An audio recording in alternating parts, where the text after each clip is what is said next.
Reflect Tamil Nadu செய்திகளுக்காக செய்தி வாசிப்பவர் பாரதி கண்ணையர். செங்கல்பட்டு அருகே மக்களுடன் முதல்வர் திட்ட முகாம். எம்எல்ஏ கலந்து கொண்டு பொதுமக்களிடம் மனுவை வாங்கினார். பொதுமக்கள் இணைய வழி வாயிலாக தற்போது பெற்று வரும் சேவைகளை விரைவாகவும் பல்வேறு துறைகள் மூலம் பெற்று வரும் வெவ்வேறு சேவைகளை ஒரே இடத்தில் பெறுவதற்காக தமிழக முதலமைச்சரின் வழிகாட்டுதலின்படி மக்களுடன் முதல்வர் திட்டம் தமிழக அரசு சார்பில் செயல்பட்டு வருகிறது. அந்த வகையில் செங்கல்பட்டு மாவட்டம் திம்மாவரம் பகுதியில் தனியார் திருமண மண்டபத்தில் மக்களுடன் முதல்வர் திட்ட முகாம் நடைபெற்றது.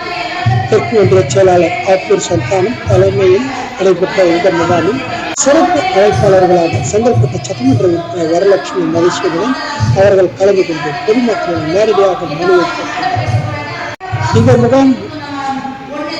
இந்த முகாமில் வருவாய்த்துறை, மின்சாரத்துறை, மாற்றுத்திறனாளிகள் துறை உள்ளிட்ட 15 துறை சார்ந்த அதிகாரிகளிடம் 500க்கும் மேற்பட்ட பொதுமக்கள் துறை சார்ந்த அதிகாரிகளிடம் மனுவை வழங்கினர்.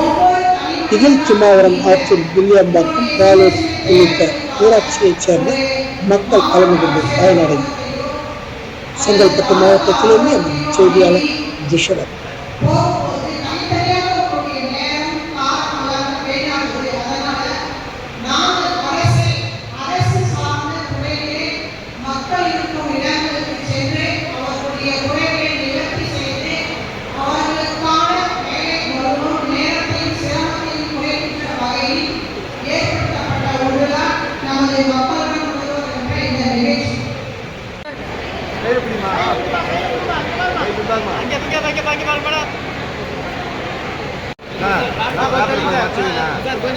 கொஞ்சம்